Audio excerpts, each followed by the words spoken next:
Buenas noches, mi nombre es Irma y les voy a hablar sobre educación inclusiva. La educación inclusiva es un tema que actualmente está muy en boga y uno pues de los conceptos que más se manejan actualmente en el campo de la educación, en el campo de la psicología e incluso en otras disciplinas como la medicina. Sin embargo, vamos a ver de dónde proviene la educación inclusiva. Como antecedente está el desarrollo de la educación especial. Hay muchos antecedentes respecto a cómo ha ido evolucionando la educación especial. Entonces vamos a hacer una revisión. Primero tenemos antecedentes y primeras experiencias. En esta etapa vamos a ver un desarrollo histórico en donde prácticamente no se habla ni de educación especial, ni de inclusión, ni de necesidades educativas especiales, y de hecho no se manejan estos términos. Después viene la época de la institucionalización. La época de la institucionalización es cuando empieza una identificación y sobre todo un reconocimiento a las necesidades educativas especiales, a las discapacidades y otras situaciones. Sin embargo, la educación especial principalmente se concentra en personas con discapacidad física y o intelectual. Después viene la época de la normalización, donde se busca que no se aísle a las personas que tienen alguna discapacidad física o intelectual, sino que se vea como algo normal, como parte de la sociedad. Pero esto solamente fue un inicio. Después viene la integración escolar y social, la educación especial o necesidades educativas especiales. Vamos a ver que los conceptos tienen algunas diferencias y finalmente hasta llegar a la inclusión social y educativa. Para ubicar bien los antecedentes y primeras experiencias, vamos a revisar un desarrollo histórico. En la antigua Grecia, pues ya existían lógicamente personas con discapacidades. Sin embargo, vamos a ver qué pasaba con esas personas. Este autor, Plutarco, describe en sus obras la ley de Siurgo, que consistía en erradicar a las personas desde recién nacidos, es decir, nacía un bebé y si se detectaba que ese bebé iba a tener alguna deficiencia, principalmente física, que son las más detectables, si nacía con alguna malformación o alguna otra situación de salud evidente en ese momento, los niños eran asesinados, es decir, no tenían derecho a pertenecer a este mundo, a esta sociedad. Se buscaba que no hubiera gente llamada defectuosa. Y tenemos también a personajes como Hipócrates, Asclepiades y Galeno, que explicaban el origen de las conductas anormales como resultado de procesos físicos del cuerpo, es decir, se tomaba en cuenta que si una persona tenía alguna discapacidad física o alguna conducta anormal, era resultado del funcionamiento de su cuerpo, ¿no? En este caso de su cerebro. Entonces decían, los factores que rodean a la persona no afectan, sino que la que está mal, la que tiene características particulares, es en sí la persona. Después pasamos a la Edad Media. Aquí intervinieron, se mencionan en el material revisado personajes como Paracelso y Plater, que identificaban al retraso mental. Entonces ya había una localización, decían es que tales y tales y tales personas con tales características tienen retraso mental. Pero estas personas pues ya no tenían remedio, no había manera de tratarles.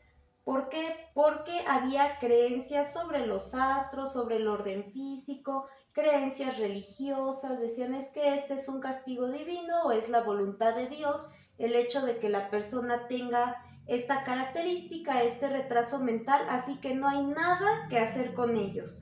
No había una iniciativa de intentar algo, de llevar un tratamiento, ni de buscar alternativas. Solamente eran identificadas las personas.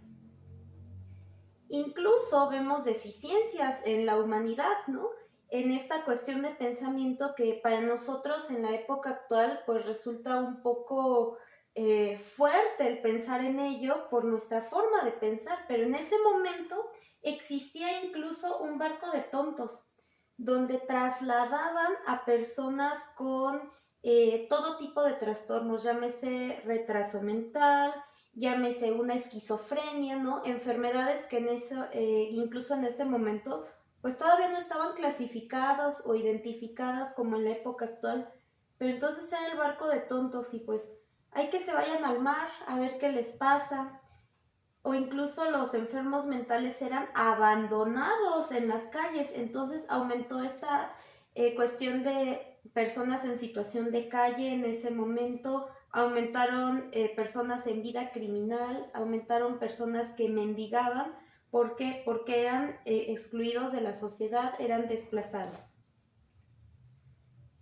Después, en el siglo XVIII, intervienen personajes como Itard y Seguin y plantean conceptos como alineación y anormalidad.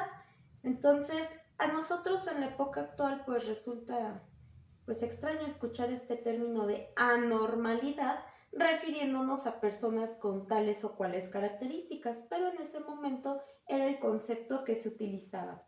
Entonces, identificaban enfermedades mentales, separándolas de otro tipo de padecimientos. Entonces ya no era solo decir es que la persona está enferma, sino que es una enfermedad específica de la mente. E incluso empezaron a fomentar propuestas de tratamientos como granjas, se manejaba la educación de la percepción, retiros al aire libre, terapias ocupacionales, es decir, ya hay una iniciativa de tratamiento a diferencia de otras épocas. Y bueno, continuando con el siglo XVIII, también están Pinel y Esquirol, que definieron al retraso mental. Y entonces, continuando con los trabajos de Itard y Seguin, definen que esto es un déficit intelectual y que es de origen orgánico. Entonces ya se detecta y ya cambia la mentalidad. No es un castigo divino, no es algo que le pasó a la persona después de nacer, no es resultado de un trauma, por ejemplo, sino que es de origen orgánico. Sin embargo, en este momento dicen, es orgánico, pero es incurable, no hay nada que hacer. Se empieza a utilizar el término idiota para nombrar a estas personas, ¿no? Y marcan una diferenciación de un retraso mental con otros trastornos como la demencia y la confusión mental. Es decir, ellos clasifican, dicen, el retraso mental consiste en esto y es diferente a otro tipo de trastornos con la confusión mental. ¿Por qué? Porque en épocas anteriores se manejaba parejo. Todas las personas, fuera cual fuera su condición, simplemente estaban locos. Entonces no había una clasificación o una definición de que la persona tiene tal o cual trastorno. Después viene la época de la institucionalización. Aquí, ¿qué es lo que ocurre? Hay un enfoque médico en donde se basan en estudios de síntomas. Dicen, la persona presenta un cuadro con tales y cuales características, pero desde la medicina se le puede ayudar. Esta parte es importante porque no hay una intervención de profesores, de pedagogos, de psicólogos o de otras disciplinas afines, sino que son los médicos las personas que se encargan de estudiar los síntomas y de dar la atención médico-pedagógica. Y empieza a utilizarse este término de débiles mentales que eran consideradas personas no educables. Entonces decían, un niño, por ejemplo, si es un débil mental, pues no tiene caso que vaya a la escuela porque no va a aprender nada, no es educable. Sin embargo, lo puede atender el médico, es decir, en la escuela no se le va a atender, pero lo va a atender el médico. Entonces es esta clásica escena de, mire, en la escuela no podemos hacer nada por su niño, llévelo con un médico para que el médico le dé tratamiento. Y entonces, en base a esa institucionalización y dado los contextos internacionales, se manejó que la educación es obligatoria para todos los niños. Y entonces todos los niños deben recibir educación independientemente de que tengan tal o cual característica. Así sea un niño considerado débil mental, no educable, tiene que recibir educación porque es algo obligatorio y es un derecho humano y es un derecho de los niños. Entonces, ¿qué pasa con los niños nombrados no educables? Pues requieren ayuda y requieren atención. Es decir, socialmente ya va cambiando también esta perspectiva de decir, no son educables, a decir, vamos a intentar algo porque esas personas, en este caso esos niños, requieren ayuda y requieren educación, porque no nada más es su derecho humano, sino que si su conducta es anormal, son un peligro para la sociedad. Entonces, son un peligro, son un estorbo, son futuros delincuentes, personas sin oficio ni beneficio, así que tenemos que ayudarlos. Esa era la perspectiva en ese momento y surgen instituciones médico-pedagógicas. Aquí podemos observar que todavía los médicos son los que se encargan de la educación de estas personas y surgen figuras como De Crowley y Montessori. De Crowley planteaba métodos globales. De hecho, sus métodos no nada más son aplicables a la educación especial o a personas que requieren atención especial o a los llamados no educables de ese momento. ¿Qué decía De Crowley? Es que los niños pueden aprender interactuando con materiales. Ellos pueden desarrollar su aprendizaje.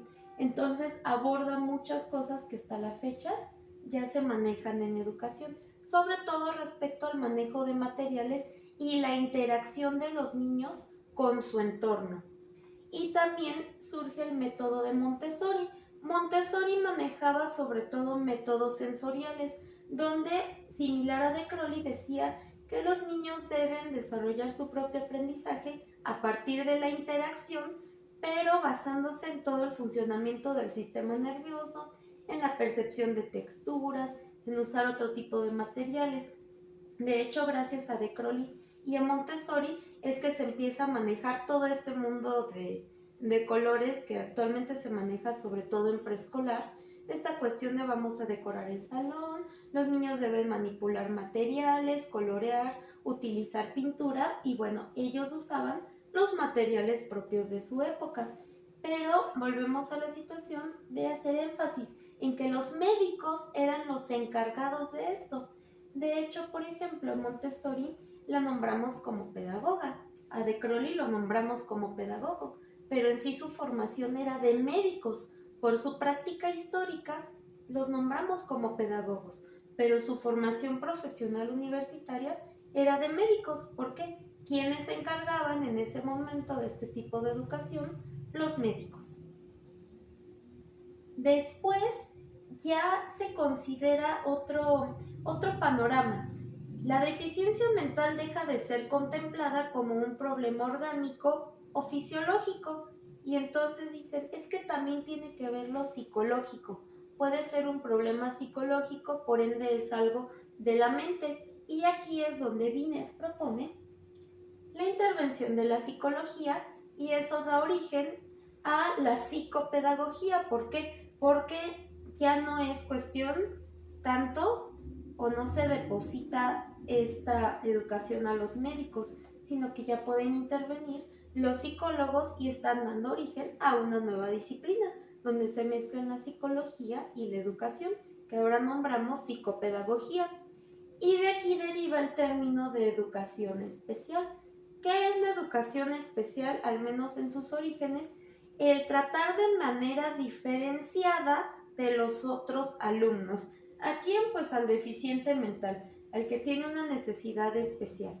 Dicen, bueno, sí necesita educación, tal vez acudir a la escuela, pero necesita la intervención todavía del médico, la intervención del psicólogo y se va a tratar de una manera diferente. Esta persona no va a hacer las mismas actividades que hacen todos los estudiantes o las mismas actividades que hacen todas las personas, sino que él va a hacer algo diferente.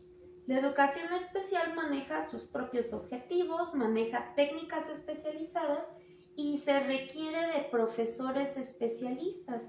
Es decir, no cualquier profesor, o llamémosle un profesor convencional, va a impartir esa educación, porque es algo especial precisamente.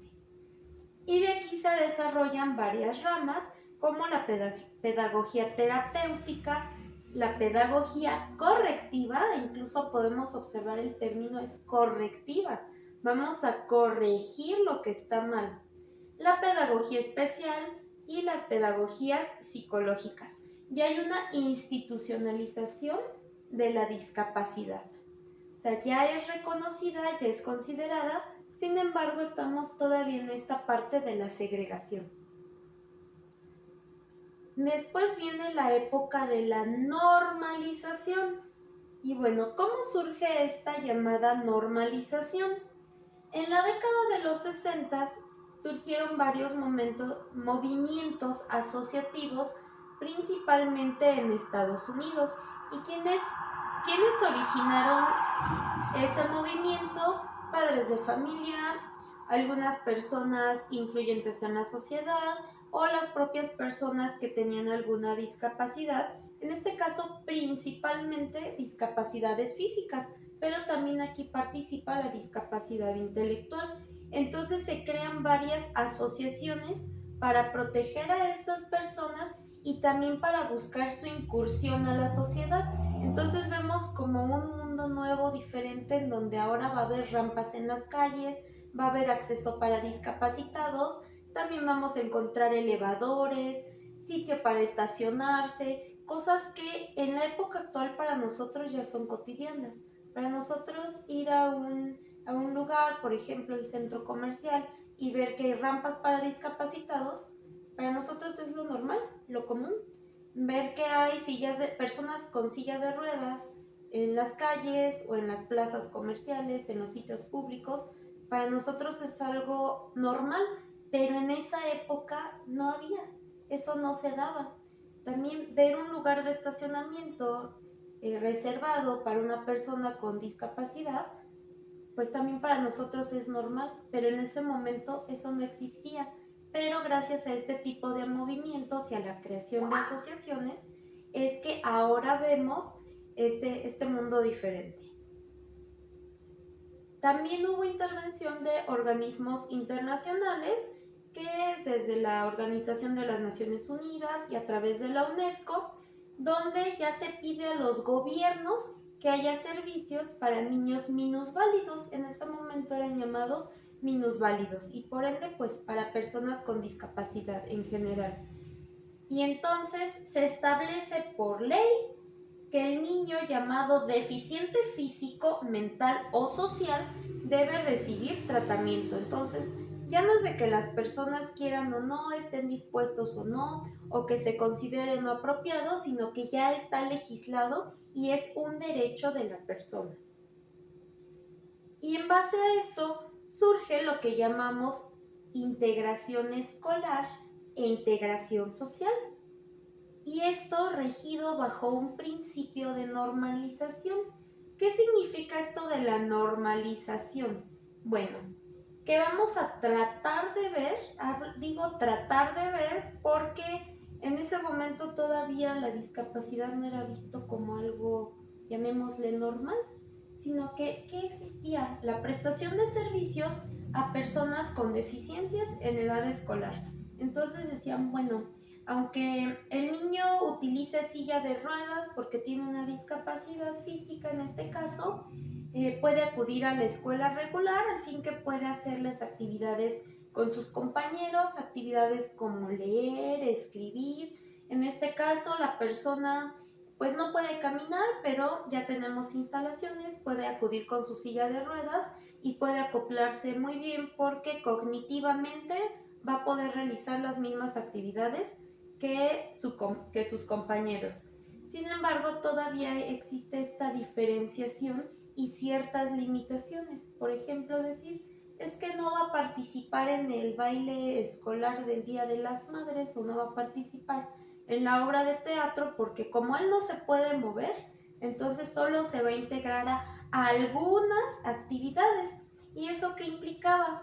Que se buscaba facilitar su integración a la sociedad como un miembro activo, pero todavía faltaba verlo como algo normal. O sea, se marcaba la diferencia. Es parte del grupo, es parte de la escuela, pero aún se marcaba esa diferencia. Y además, ¿qué pasaba? Si las personas acudían a una escuela regular a buscar educación para sus hijos que tenían alguna discapacidad física y o intelectual, les decían, es que mire, mejor llévelo a una escuela de educación especial, porque hay centros especiales. Y en esta época además hubo un desarrollo de la didáctica. Entonces ya eran didácticas enfocadas a la educación especial, pero con escuelas que tenían instalaciones especiales. Entonces decían, bueno, un niño sí puede acudir a la escuela regular, sí se puede integrar, pero lo mejor para ese niño, lo mejor para esa persona es que lo lleve a una escuela de educación especial. Mire, en tal lugar hay, le van a hacer un diagnóstico, lo van a atender mejor, va a aprender mejor. Y entonces esto tiene pues ventajas y desventajas. Sin embargo, si hablamos de inclusión, vemos que aquí todavía hay cierta segregación, ¿no? Y bueno, de aquí derivan muchos modelos que atienden a personas con necesidades educativas especiales y a personas con discapacidad, y ya hay una separación. Dicen, bueno, son varios los especialistas que deben involucrarse. Entonces está el modelo médico. Entonces dicen, los médicos son los que se van a encargar de dar el tratamiento fisiológico si la persona requiere alguna medicación, alguna terapia física. Actualmente, por ejemplo, ya existe la fisioterapia como una disciplina independiente de la medicina. Entonces dicen, bueno, ya puede recibir sus terapias, y esto lo maneja el modelo médico. Pero es modelo médico, no maneja educación, no maneja psicología, emociones, es el modelo médico. Entonces también están dentro de la psicología el modelo psicométrico, porque vamos a medir la inteligencia, vamos a aplicar pruebas, baterías, test y otros elementos que se manejan en lo psicométrico. Está lo conductista, vamos a ver la conducta, el comportamiento, la reacción ante ciertos estímulos, la adaptación al medio ambiente. Está el enfoque cognitivo, vamos a ver el razonamiento, el aprendizaje. Y bueno, este momento histórico además coincide con la aparición del constructivismo, que es una teoría que se aplica en todos los contextos educativos prácticamente. Sin embargo, esto también influyó en que se coordinaran más estos otros modelos. Sin embargo, ya vemos que son varios enfoques, se ve desde diferentes puntos de vista y son muchos los especialistas que están involucrados. Y de aquí surge lo que llamamos educación especial y el concepto de necesidades educativas especiales. Sin embargo, todavía está esta cuestión de lo especial. Existe la educación especial para atender ¿qué? Necesidades educativas especiales. ¿Qué implica lo especial? Que va a ser algo diferente a la sociedad. Bueno, ¿cuál fue la evolución o la ventaja de esto? Pues que ya hay un análisis de contextos. Dicen, bueno, si la persona tiene una discapacidad o tiene necesidades específicas, pero no es que la persona esté mal, sino que también vamos a ver el contexto, porque de acuerdo a las teorías, como el constructivismo, la persona aprende a partir de su contexto, a partir de su socialización, es decir, ya no vamos a segregar a la persona, porque hay un contexto que la rodea y hay que analizarlo para ver cómo se desenvuelve, para ver cómo desarrolla su aprendizaje. Y entonces aquí es el análisis precisamente del desarrollo social del aprendizaje, y ya se generan instrumentos de evaluación. ¿Para qué? Para hacer el análisis y generar procesos de enseñanza y aprendizaje que van a ser más efectivos, porque vamos a tomar en cuenta el contexto, no solamente a la persona. Y podrán observar que esto no nada más aplica para personas con necesidades educativas especiales, sino también para los llamados alumnos regulares. Y aquí todo esto evoluciona también a raíz de que evoluciona la educación. Se va rompiendo poco a poco con este modelo tradicional de que todos debemos pensar igual, todos debemos alinearlos. Entonces empieza un nuevo enfoque en la educación y por eso aterrizamos a lo actual, que es la inclusión social y educativa. Pero en sí, ¿qué abarca la inclusión social y educativa? Porque uno puede decir, es que ya se está analizando a la persona, es que ya hay varios especialistas involucrados, es que ya hay escuelas de educación especial, es que ya algunos alumnos acuden a las escuelas regulares aunque tengan una discapacidad. Entonces, ¿qué es lo que hace falta para lograr la inclusión social y educativa? Pues hacen falta varias cosas. ¿Qué es la inclusión? Incluir. Precisamente de eso se trata, de incluir. En este caso, a los niños con algún tipo de discapacidad en escuelas ordinarias. Es decir, ya se va a romper ese esquema de que, ay, mira, es que si su hijo o su hija tiene una discapacidad, mejor llévelo a una escuela de educación especial porque ahí va a recibir atención especializada, atención mejor, acorde a sus necesidades. Eso ya no. Ahorita en una escuela ordinaria, en una escuela regular, va a recibir esa atención que la persona necesita. Y porque esa educación va a responder a las necesidades de todas las personas.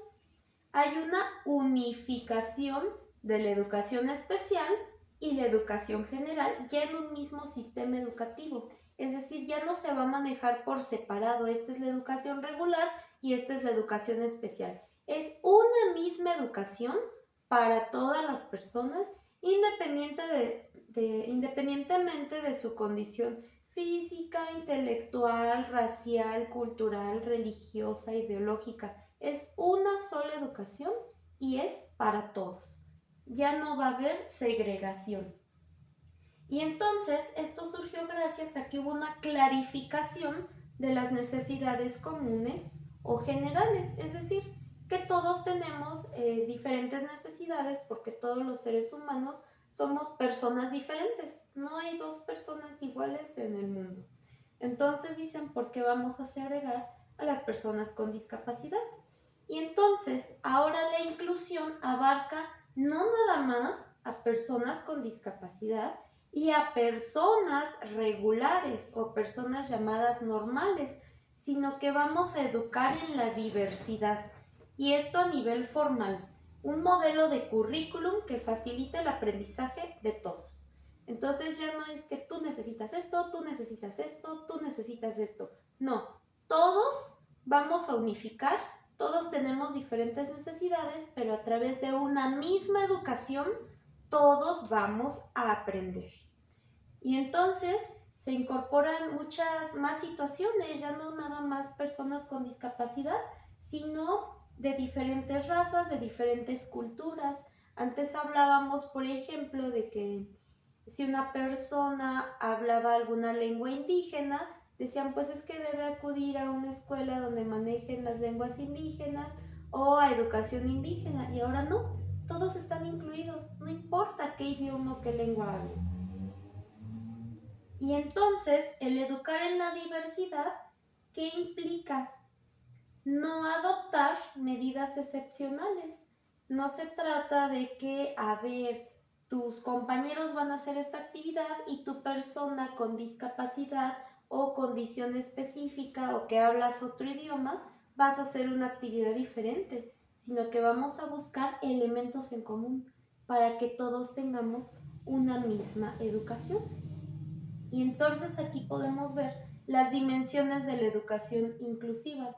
Primero se busca incrementar la participación. ¿Por qué? Porque en realidad estamos en un proceso de transición. O sea, socialmente hablando, todavía perduran ciertas ideas de la educación tradicional, todavía perdura esta idea, incluso en algunos docentes, por ejemplo, que dicen, es que yo no puedo atender a este alumno con discapacidad, debe ir a una escuela de educación especial. O sea, todavía está esta idea, o mi hijo, mi hija tiene esta discapacidad, mejor no lo llevo a la escuela porque es que mi niña no habla y los demás niños sí hablan, entonces la van a segregar. Entonces todavía se busca en ese sentido incrementar la participación, buscar un contexto de aprendizaje inclusivo. Es decir, que ya la gente veamos todo esto como normal, que si los niños se van a formar para su clase o para participar, pues se forman todos, no importa si un niño tiene discapacidad visual, también se tiene que formar. Si va en silla de ruedas, con su silla de ruedas se va a formar, o sea, va con todos, van juntos. Eso es el aprendizaje inclusivo. Se busca la aceptación de todos los alumnos. ¿Por qué? Porque si socialmente estamos todavía en transición, en el caso de los alumnos más pequeños, los niños, pues todavía viene como esta herencia ideológica. Se reconoce que la educación inclusiva todavía es un proceso inacabado, ya vimos toda la historia que ha tenido que recorrer este proceso, entonces todavía no ha terminado y se sigue transformando y se busca todavía reestructurar a la escuela. Ya están las leyes, ya están los modelos educativos, sin embargo hace falta una reestructuración, incluso si nos vamos a infraestructura, a la formación de los docentes, al personal y pues a la sociedad misma. Y entonces la educación inclusiva reconoce que todos podemos aportar algo, que todos podemos hacer algo. Y entonces aquí podemos ver cuál es la diferencia en cómo se educaba antes y cómo se educa ahora, o al menos a nivel de planteamiento, que todos los niños vamos a participar. No se trata que es la clase de educación física, entonces el niño que no puede caminar pues nos va a esperar en el salón, no va a ver cómo están corriendo sus compañeros, sino que también debe participar en las actividades, de acuerdo a su condición, pero sí integrarse. Y entonces, en base a esto, se busca también modificar las actitudes de la sociedad en general, porque a lo mejor no existe discriminación en cuestión de actitudes, porque estamos sujetos a leyes. Hay una ley o una norma que nos dice es que cede lugar a la persona embarazada, al adulto mayor, a la persona con discapacidad, pero muchas veces en la sociedad se hace esto porque se tiene que hacer, porque es la ley, no porque yo persona esté convencida de ello. Entonces pueden decir, ay, no, yo respeto a los homosexuales, no tengo ningún problema, pero a eso sí, yo amigos homosexuales no. O sea, yo no los discrimino, pero no quiero tener amigos, a mí no me digan nada.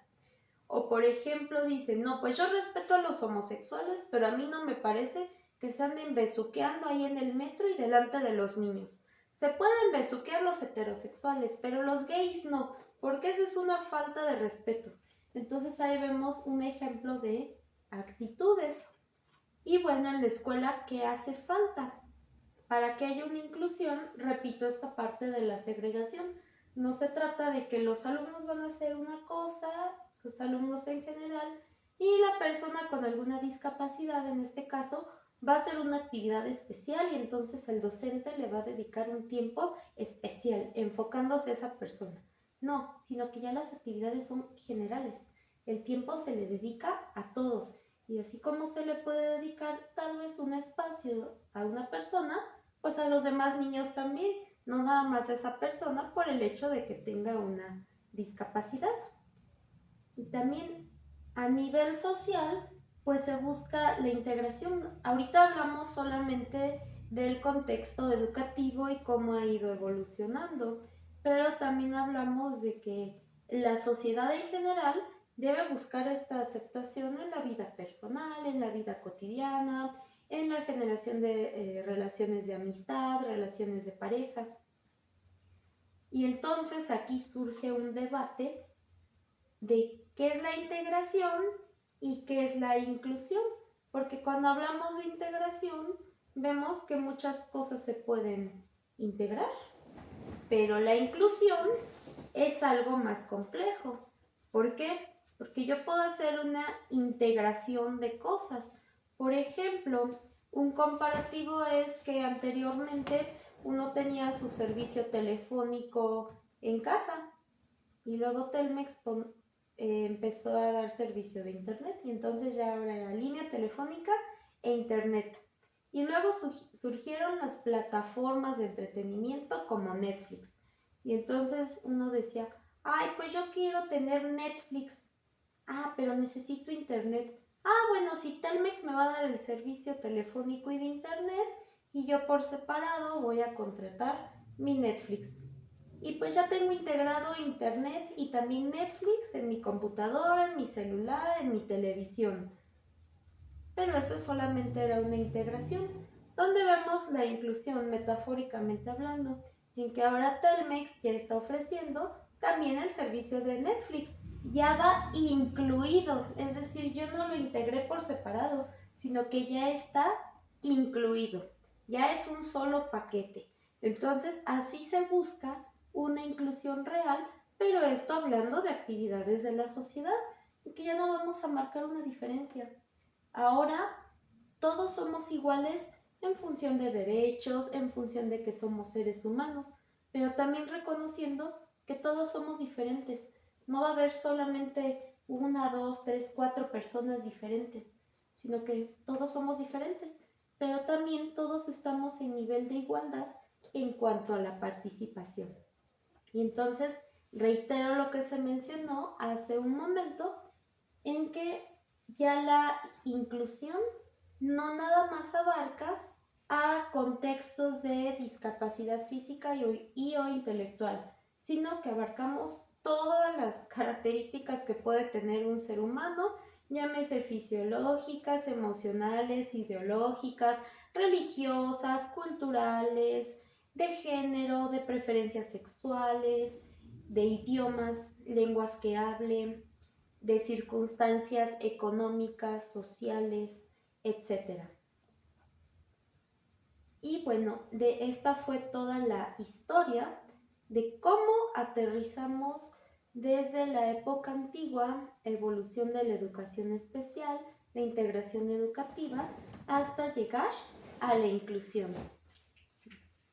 Aquí tenemos la referencia bibliográfica consultada. Gracias.